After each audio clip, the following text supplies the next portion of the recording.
life is one huge constant transition. That's something I comfort myself with, but it's not really comforting. It's just like, oh, great. Like one of the hardest things for me is what life is. Yes. There's obviously stigma around external traits of autism, like stimming and echolalia, right? Like things that we might do that are publicly obvious. Have you ever heard the term AuDHD? Unless you're really into the online neurodiversity community, it might be new to you. AuDHD is a combination of the words autism and ADHD, and today we're chatting with someone who knows all about it.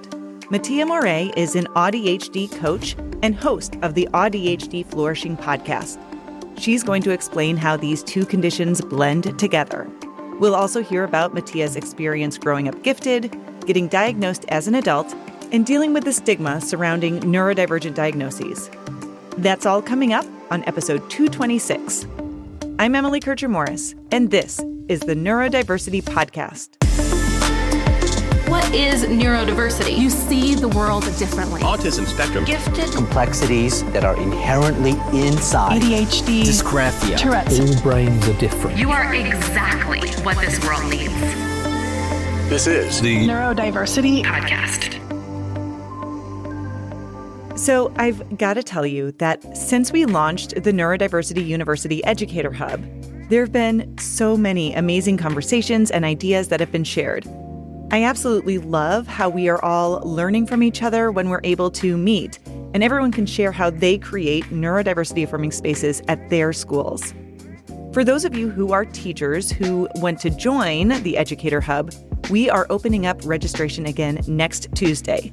So if you were worried that you wouldn't have time over the school year to participate, you can join us for the summer and watch all the videos and jump into all the conversations. And if you know someone who might be interested in joining us, we're going to be giving away a few annual memberships to the Educator Hub. If you'd like to nominate someone to win, and by the way, you can even nominate yourself, just head on over to Facebook and find the post on the Neurodiversity Podcast page. We'll do a drawing when we open the doors for registration. We'd love to have you join us, and we'll go ahead and put a link in the show notes for you. Okay, Mattia is here with me next. previously on the Neurodiversity Podcast. With kids, particularly where behavior is, bumpy, we'll call it that. I think there's so much parental energy and how do we control the kids' behavior, when, of course, our goal is really how do we help them develop self-control. The challenge, of course, is it tends to be messy before it's less messy. What's interesting for me is the rage quitting or the anxious avoidance. I mean, all of these things are stress systems that are overwhelmed. And when as a parent, as a teacher or administrator, whatever, go in and try to start controlling kids, by definition, I'm increasing their stress because I'm decreasing their healthy sense of control. That's episode 206. Find it wherever you get your podcasts.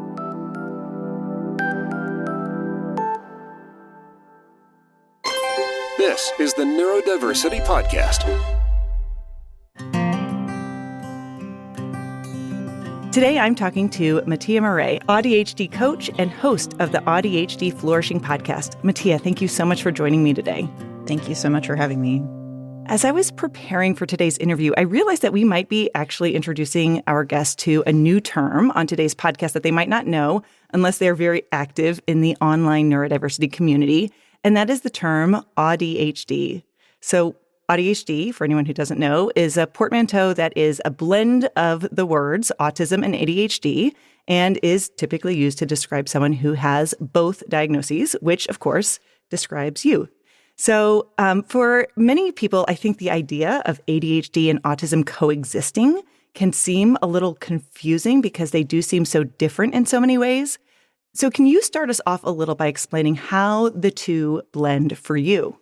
Yeah, well, people are correct in that it also feels confusing. It is a bit like having, the image of the demon and the angel on your shoulder, where they're just disagreeing with each other, telling you to do completely opposite things. That is internally a lot like the experience, I think, of being both ADHD and autistic, because there's, this part of me that deeply, deeply wants routine and sameness and to know exactly what's going to happen. Like we have some plans that are shifting for the weekend. And I'm just like, can we just know exactly what's going to happen and exactly when people are going to show up? And then this other part of me that wants novelty. And I mean, both ADHD and autism are interest-based, very interest-driven. But and the ADHD part is much more, let's just throw everything out the window and start over and, do everything fresh and everything, just not caring as much about the routine, even though the routine really grounds me a lot.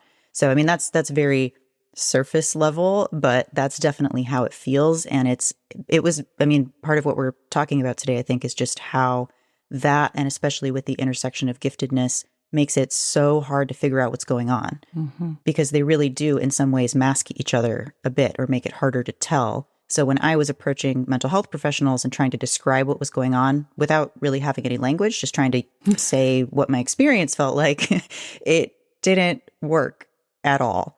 So I actually got an incorrect bipolar diagnosis when I was 20 and had that for 10 years before my therapist was like, hey, by the way, this weird thing in your chart that says rapid cycling bipolar 1 in full remission, that's not a thing. What could this actually be? And I was like, oh, thank you. Well, and I suspect that at that time, okay, so it said in full remission, but you were still experiencing the autistic and ADHD traits. Exactly. How did they rationalize that? How did you kind of wrap your head around that diagnosis? Knowing that, I'm sure you were medicating and probably the medications weren't effective. Yeah. One of the ways that AuDHD often shows up for folks is very cyclical energy. So having these big bursts of energy, hyperfocus, right? But extreme hyperfocus. So not just ADHD hyperfocus, but that plus the autistic hyperfocus. It can be these real, I once forgot to eat for 3 days when I was composing my senior recital in college. I have 2 composition degrees. And, you forget to eat once for 3 days and your family really doesn't let you live it down. But, that I can see why, especially, 15 years ago, why that looked to a professional like mania, right? Yeah. I wasn't manic. I was just working really hard. But then what happens with these big cyclical bursts of energy is these big, potentially, day long or even, week long, big hyper-focused sessions on something. And then you're tired. So you crash, and there can be, kind of depression-like symptoms or, down-like symptoms of, certainly being tired, but even just that, our special interests are such a core part of who we are and how we cope and how we manage. So when you kind of fall out of that, then you can look really down for a bit. And so again, I was having these, again, I don't think it's a ridiculous diagnosis, especially at the time, because we know a lot more now. I think that was literally before you could even that was before you could even have both diagnoses. Right. So the DSM didn't allow you to have both diagnoses. Yes. When I was initially incorrectly diagnosed. Yeah, that was back when Asperger's was still in the DSM. Yeah. And one of the criteria for an autism diagnosis was that ADHD wasn't a better explanation, or you couldn't have both at the same time. Right. And so, 2013 was when the new DSM came out. So that was when that was revised. And the thing I always have to remind people about that too is when the new DSM, which take it or leave it, lots of pros, lots of cons, but it does inform a lot of what we know and how we support people. But basically, it takes time for that information once it's published to filter down to the practitioners. Exactly. First it gets to the people who are doing the testing, and then it'll get down to the people, who are maybe more doing some of the therapy work. It just takes a while to really get to that point. When I go through the diagnostic process with individuals at my office, it is very difficult sometimes to tease out, is this autism, is this ADHD, or is it both? Right. Sometimes it looks like OCD. Sometimes, if you have that intelligence and it's giftedness or twice exceptionality, that adds another layer to it. And it just gets really tricky. But it is important to try to tease those out, even though it might be a process, even though it might take an evolution. Yeah, absolutely. And to touch on the giftedness piece a little bit, when my first round of neuropsych testing, which I think was in 2017. And this was at Harvard. So I was thinking they'll be really on it with, knowing what to ask me, et cetera. The very first thing the neuropsych tester said when giving me my results was, well, obviously you have an extraordinary mind. And I was like, oh, you're not going to help me. You're not going to give me meds, are you? And no, they did not want to. Because basically what they were saying was, and this is the the term spiky profile, people may or may not have heard, but this idea that you can have these, and it's one of, it's one of the things you look for diagnostically is like, are there things where you're really, really strong in some area and really, really weak in another area? Like, for example, in my like specific executive function skills, I'm horrific at organization. Like I score the worst on it. I think I actually scored like the worst you could possibly score. And it's not to say that I can't organize anything, but I'm compensating with other skills. So I don't have natural organizational skill. My time management skill is also very, very poor. And so knowing that about myself, again, I still, I started college when I was 14. We can talk about that. I haven't really talked about that publicly much, but it wasn't that hard. Like the scholastic part wasn't that hard, but the organizational part, the social part, the communication part, I was consistently having weird, uncomfortable interactions with teachers, just, these really hard things that people assumed wouldn't be a problem for me because I was really strong in some other areas. And that's where it gets really, really hard to get help. Because even now, even having trying to explain exactly what's going on with me to the people that are closest to me, I think they just kind of forget how hard some things are. And I'll just keep saying it again and again. And they go, oh yeah, you have said that's hard. And I'm like, no, like it's so hard I can barely do it. Right. Like it takes my whole day to do this thing that takes someone else 5 minutes. I think part of the reason that happens so often is because when we're talking about things like executive functioning and emotional regulation, let's be really honest. Society views those, if you can't do those things, it's like a moral failing. It's like you are not trying hard enough. Yeah. You are lazy. If you cared more, you would do better. And it's very pervasive in how people see those types of skills without really looking at the cognitive processes that have to go into that. And when you are neurodivergent, realizing that you can have that huge discrepancy in ability in one area and disability in another. Exactly. And what you're describing, people don't even realize that that's ableist.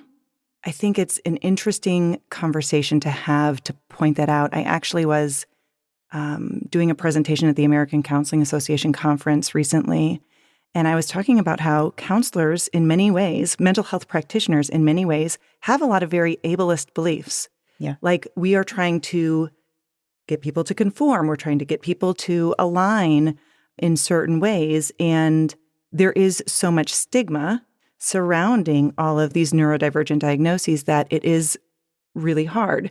And maybe that's a good segue into the next one of the other things I wanted to ask you, which is about stigma and how much it impacts neurodivergent people and what are some of the, common misunderstandings that really are impacting people on a day-to-day basis. Yeah, I think one of the biggest categories of stigma is essentially this ableist idea that we are choosing not to do the things that we can't do or that are very, very, very hard. And also just not recognizing the amount of additional labor that we're doing to emotionally regulate and to like be okay through change or, the constant, like life is one huge constant transition. That's something I kind of comfort myself with, but it's not really comforting. It's just like, oh, great. Like one of the hardest things for me is what life is. Yes. and that, there's obviously stigma around external kind of obvious traits of autism, like stimming and, echolalia, right? Like things that we might do that are publicly obvious. There's certainly a lot of stigma around the way that we communicate and are social.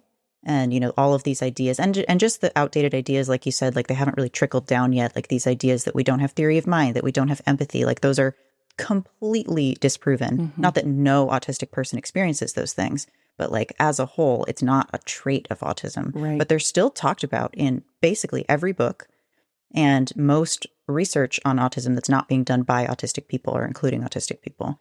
So it's just the language is just there. This stigma is so baked in.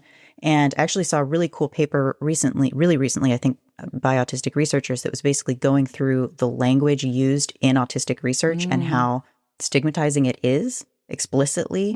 And some holistic researchers are saying, well, we don't want to remove that language because it's no longer, it's not scientifically rigorous, or what is the word? They're trying to say it's not objective if they're not allowed to use that language. They're like, we see it. And it's like, yeah, because you stigmatize us and you aren't taking our, real life experiences into account. Right. So that's like a huge category of things.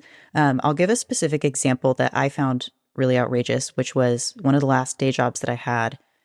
It was the only day job where I've been out as autistic. So I don't think I mentioned it I think I mentioned I was neurodivergent in the interview process. And then I was out as autistic pretty much from early on in the job. And I had a performance review where my supervisor put in the performance review that I had low affect and that it was a bad thing and that I needed to change that. And I was like, you literally, you know that because I told you I was autistic. I don't think he even would have known that. Like, I don't know if he Googled it or what, but like he found an autistic trait, put it in my performance review. And I actually made him remove it because I was in a union. Mm-hmm. So I was basically like, you have to take this out before, like, I was like, has anybody complained about this? No. Is this causing any problems? No. I was like, do you want me to act more upset when things happen? And he was like, kind of, yeah. And I was like, I mean, I can do that if you need me to, but like, I'm not signing this. So, that was, and I ended up leaving that job soon after because I was just like, that wasn't even accidental, right? That was an intentional, like, I don't know if he was trying to be cruel or what. I don't think so because he was a nice enough person and also queer, which was unfortunate.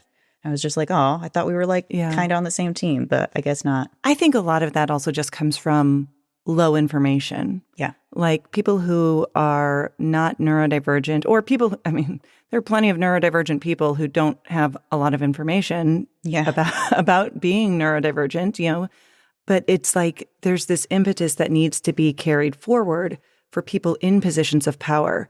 When you are in a leadership position in a company, or when you are an educator in front of a classroom full of students, like we need to know more about those things. And I think that example of the low affect, I think, is a really poignant one because that's about how some people communicate through that type of nonverbal or those types of facial expressions. But that's not the only way to communicate. Right. So he was assigning value to the fact that you don't have the affect that he's used to seeing. But that doesn't mean anything else other than I'm not used to seeing somebody communicate that way. That's all that means. Exactly. And he didn't really have a response when I pushed back on it. He was just kind of like, yeah, I don't know. I think you should have more facial expressions. And I was just like, cool, dude. Yeah. Whatever. You're not paying me enough. I mean, and that is emotional labor, right? Like that's absolutely one of the original definitions of emotional labor was like nurses having to smile, additionally. Mm-hmm. And so that idea that I have to like perform, and I know a lot of people have to do this in service jobs, which this like sort of was like an admin job where it was, people facing. So I get it from the sort of larger shitty labor practices that we live in. But yeah, it was, I was really shocked by that, honestly, especially because it was my first time. Yeah. So I was just like, oh, this is what people are talking about. This is why people don't come out at work. Yeah. I'm curious. You mentioned that you were identified as gifted as a kid. And so another label, in addition to the AuDHD, means that you are also twice exceptional. And you started college early, which, that type of acceleration is unusual, but not unheard of, but is, a different experience than what a lot of people have. What were some of the lessons that you learned about being twice exceptional as you were growing up? Not knowing that you were twice exceptional at the time, but like, how did that influence how you showed up in the world?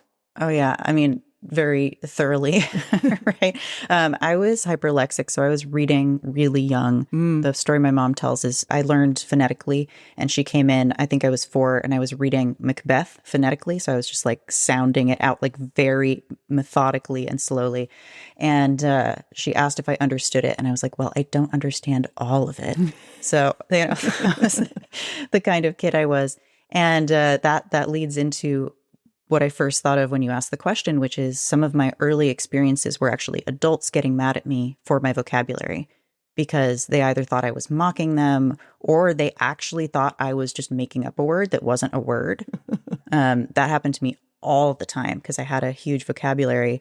So some of me kind of being rebellious would do that on purpose. Like the one that stood out in my mind was being in like a group of kids, and we were supposed to do that thing where you do the same letter of your first name, an adjective to help people remember your name. Mm-hmm. And I said obstreperous Mattia, which just means really stubborn. And the teacher just kept thinking I wasn't understanding it. And I thought this was hilarious. So I just kept saying it because that's the joke, right? But what I was realizing, probably by the time I was 10, I realized, oh, a lot of what I'm doing as humor, people aren't even reading as humor because they don't know what I'm talking about. They don't get it. They don't get the joke because you have to have all this context for the joke. One of my favorite forms of humor is multilingual puns. Again, really doesn't land. There's a very small group of the part of the population that's really like your key audience there. I've heard one other person in my life say that. And I was like, oh my God, there's more of us.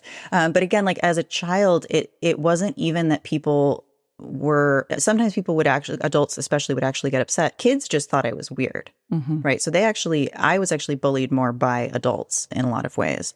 And that was a really stark experience, I feel like. And I was also homeschooled up until the pre-college program that I did. So another unusual experience. So I was not around a lot of other kids who even had the chance to bully me, but I was around adults who did. And who were trying to get me to be in line and cared a lot about obedience. I am not diagnosed with it, but I'm pretty sure I have PDA. Like it's very, I'm basically willing to die before you can make me do a thing. I'm like, just shoot me. I don't care. And I have that like nervous system reaction of I've heard it described as a nervous system disability where it's like, it's not just, oh, this is hard. It's like, okay, now I'm spending 2 hours regulating back from whatever that demand, having kind of been forced to do a thing or even just, having had the conflict. So, again, as a kid, that tied into all of this because adults were trying to get me to agree to things that I thought were incorrect. Certainly the strong sense of justice played in there. And then just in general, realizing pretty young that there weren't that many people that I could actually communicate with on a lot of levels. Like that it was just, the people who would actually understand me, know what I was talking about. There were just a tiny number of people who I could actually communicate with until I did the early entrance program. So then I had this small group of kids my age who I could actually talk to for the first time in my life. And I was like, wow, this is life-changing. I had no idea. Yeah. That's interesting. Where did you go to that program? It's at the University of Washington. Oh, yeah. There's 3 programs like it in the country that let you essentially skip high school. So we did basically high school in a year in a thing called transition school on campus. Yeah. It was also technically, I don't know if it still is, but it at the time was part of a longitudinal psych study. So it's still in existence. I know. Yeah. I just went they had a reunion actually this last summer for the first time since I did the program. So it was really interesting going back. So what's going on with the other people who are in that program with you? Some of the kids in the program are there were very few homeschoolers, by the way. It's not what it's for.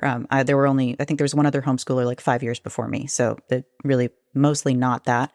Mostly people coming out of middle school who were testing very highly and, standardized tests and, skipping grades already or just being told like, we don't have anything for you. Even when, because gifted programs, again, I didn't go to public school, but my impression about a lot of gifted programs, like regular, grade school, is that they're just kind of to sequester the kids so that they don't really bother everybody else and don't become destructive, especially if they're neurodivergent and asking too many questions or asking the wrong kinds of questions or the teacher can't answer the questions. It's just kind of like sticking those kids over there and having them do something else, which can be good. Almost all of the people who did the program with me and in the years around me are in STEM. That's just the standard. There's a handful of us who are artists. So, we kind of laugh when they send us the follow-up surveys that are like, what's your PhD in and how much money are you making? And we're like, ha, ha, ha. But yeah, for the most part, a lot of those kids are coming out of academic families, right? Like I think in my year, a couple of the kids had parents who were professors, right? Like it was this very academically minded, and especially STEM, I think, which makes sense. Again, like if you can think like that, why not? I don't necessarily recommend programs like that. In part, like we did have a couple suicides. Oh, wow. One person from my year, not in the year, not while it was happening, but like later on.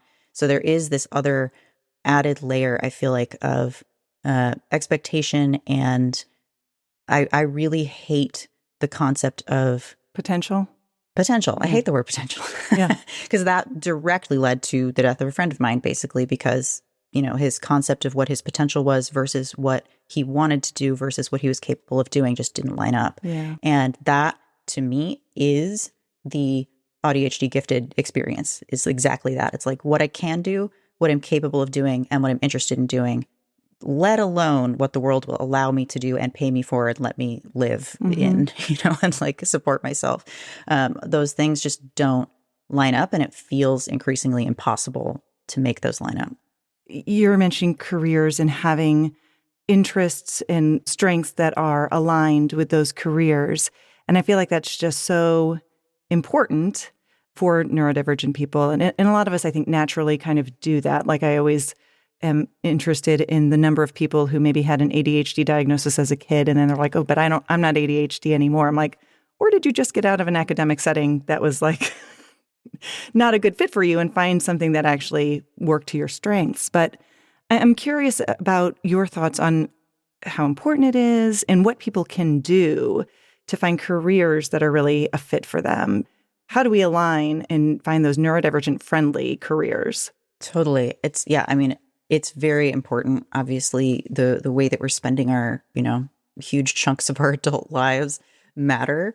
And I see kind of three main pathways that I see a lot of people, neurodivergent folks I know, taking, which one is the sort of classic autistic thing of joining a company basically right out of college and then just staying there forever, being there for 15, 20 years. I know people by coming up on my 20-year college reunion in a few years, and I know somebody who's still in the same job that she started right after college. So I was like, oh, wow, that's a thing, right? There's the more classic ADHD or AuDHD experience of doing a ton of different things, trying things, getting good at them, getting bored, just, moving on really, really rapidly, and kind of having a very weird looking resume, basically. And then there's, what I ended up doing most of the time, which is being self-employed because I get to control my time. And, I also have some comorbid health conditions. So right out of college, a lot of what I was dealing with was just, oh, my health is terrible and I need to figure this out. So I was, doing stuff that would let me work fewer hours, basically, so that I could focus on my health. And that was almost like a part-time job for a few years while I figured stuff out. So yeah, those are kind of the main pathways I see people taking. And in that middle one where you're just kind of bouncing around and doing a bunch of stuff, it's interesting. That's the thing. It's like it aligns with your interests at the moment, which is great. And it's really hard to build career capital and actually grow your income over time because you're kind of always in these entry-level positions. And that's kind of been my situation when I've done jobs because I'm just kind of like, oh, I need to do this for the health insurance or, whatever other reason. And I'm just kind of taking what I can find that's like close enough that doesn't piss me off and isn't like terribly aligned with my values. So, I wasn't really building the kind of career history and money essentially that people who stick with something and actually stick with a career do. It's hard to be that square peg trying to be fit in the round hole, which is, a lot of times I feel like there are some career fields that are becoming more neurodiversity affirming, but it's hard. I mean, I'll be honest, I own the counseling practice and I've got clinicians who work there, and it's very difficult to be neurodiversity affirming about something. So for example, we have to do notes. It's a requirement of the job. You have to do notes about your sessions in order to submit them to the insurance and be reimbursed. Like that is just the expectation. And I've had clinicians in the past who have a really hard time with that. It's like, we can do all the things, we can put accommodations in place, I can help in any way that I can come up with, but also it has to be done. And so I have some empathy for people who are in those positions, like how it's hard to balance it, like as the employer.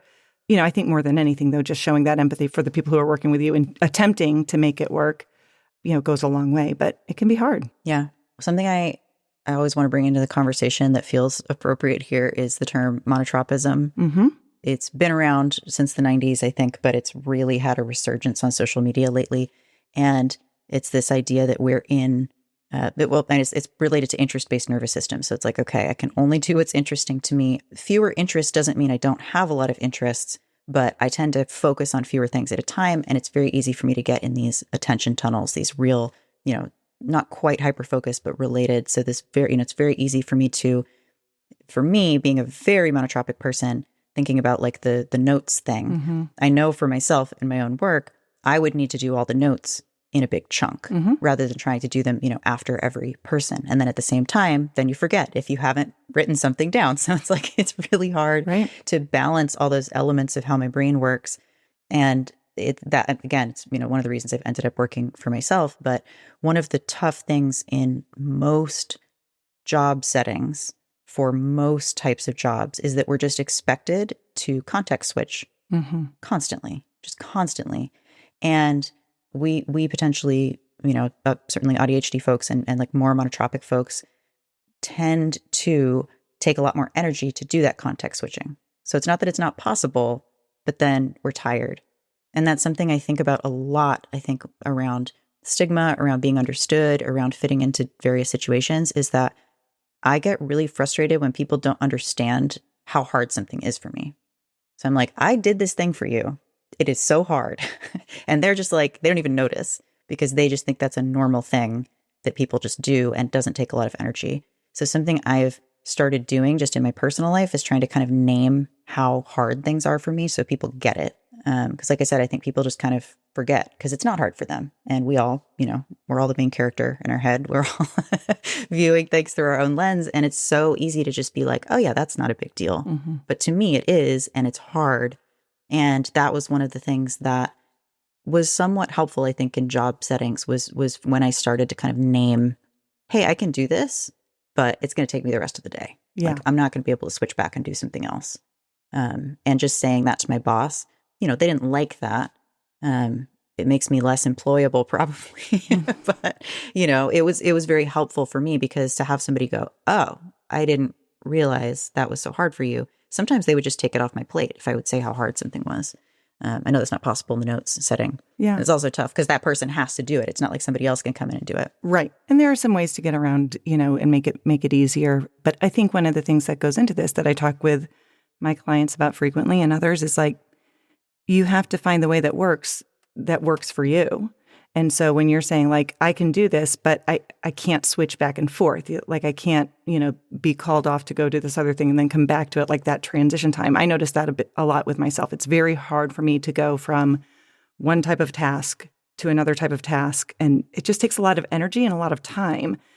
And it's dysregulating. Exactly. So I have to make sure that if I'm doing something, like when I've been writing my books or doing whatever, it's like I need a chunk of time to sit down and do the thing and really get into it rather than like, I know there are people who do things and it's like, oh, I've got 30 minutes. So I'm just going to do this for 30 minutes and go back. I'm like, how do you even, doesn't make sense to me. The example I have that just absolutely blew my mind open was, so my partner and I own a house together. Yay. And we got a piece of paper in the mail about our insurance. We had to like call this number and give them some piece of information. So my partner opened the piece of mail and while still holding it in one hand, took their phone out and made the call. And I was just like, it's not, this is again, back to the like, people think I'm choosing not to do things. That wouldn't even occur to me. I didn't know that was possible. To me, important piece of paper gets dropped on floor. And at some point in the future, my brain goes, there's a deadline around now-ish. Like my brain is sort of vaguely only got that I'm like, time to sort through the floor paper. But like, it wasn't a choice to me to not make the phone call now. It just had never occurred to me that you could make the phone call now. Yeah. I had no idea. The things we learn. So Mattia, I really enjoyed talking to you, but this does bring me to our last question. So just to wrap us up, if you were talking to an ADHDer who is struggling, what do you think is the message that you would most want them to hear? Something that would just be really impactful and might help them? The thing that I'm noticing help everyone the most, including myself, is community. And I know that that can sound very broad and vague, but like I have, for example, a community of folks and we are, we've got like a Discord and we're in there every day. And it's one thing to receive help and it's great to get one-on-one help. And I love that. But being around other people and just being able to describe what's happening in your situation and have everybody in the room go, oh yeah, I experienced that too. That is not an experience that I ever had growing up or, in most of my adult life until I realized I was ADHD. So finding AuDHD community, even if it's just a few friends, in a group chat or something, having that space where you can talk about what's happening. Because I feel like a lot of the stuff out there that's, intended to be helpful and is helpful is essentially around, let's change your behavior. Let's help you, do things differently. Let's set your life up so that these things aren't problems. And that's great. But day to day, I'm just who I am, and my brain does weird stuff. And I like to be able to say that to people, even though in this, particular community I'm talking about, I'm like, quote, the leader. So, but even in that space, I can just show up and be myself, and people are just like, oh yeah, totally. Like that's my experience as well. And to me, that has been one of the most comforting, soothing things, way more than just having a therapist say like, oh yeah, that's a normal experience. Like being told intellectually that something is a common, typical experience for your neurotype or whatever is very, very different than having 10 people say, oh, I totally get that. And I've been in the same situation. And, you can ask for advice, obviously. But for me, just the being understood and feeling sort of deeply understood in a way that I never did before is that social thing that I think human beings need to live and thrive. As far as I can tell, like we need that. And it's so hard to find when you have a fairly unusual experience. So that's the number one thing that I've seen be really life-changing for people in ways, beyond just, oh, great, I found an organizational system that works for me, or like, I found medication and it was great, which all those things are great. But yeah, the community piece has been really, really huge. Mattia Maurée, host of the AuDHD Flourishing podcast. Thank you so much for your time today. Thank you.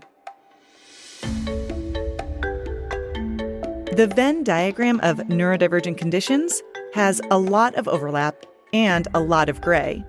As far as AuDHD goes, until the DSM-5 was released in 2013, if somebody met diagnostic criteria for autism, you couldn't also be given a diagnosis of ADHD. However, more than half, and some research says up to 80% of people who are autistic also meet the diagnostic threshold for ADHD. On the other hand, somewhere between 20 to 50% of all ADHDers are also autistic. The similarities can be difficult to tease out, and that isn't including all of the other overlapping traits of anxiety, OCD, bipolar. The list goes on and on. And this whole conversation brings us back to the question about the value of a diagnosis, because ultimately, we want to find the types of support people need, regardless of their label. I'm Emily Kircher-Morris. I'll see you next time on the Neurodiversity Podcast.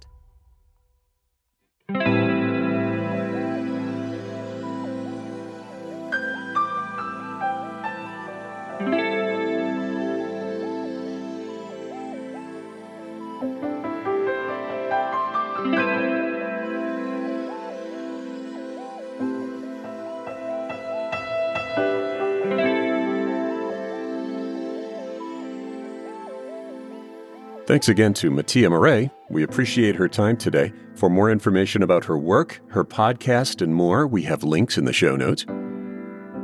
Here's your once-in-a-while reminder that one of the best things our listeners can do for us is to give us a positive rating and write us a review. So if you're on Apple or on any platform that allows reviews, we would love to have you share your opinion with others who might find us to be a helpful resource. Thanks in advance. Our host is Emily Kircher-Morris. Our office manager and social media director is Krista Brown. I'm the executive producer, Dave Morris. For all of us, thank you for listening, and we'll see you next time.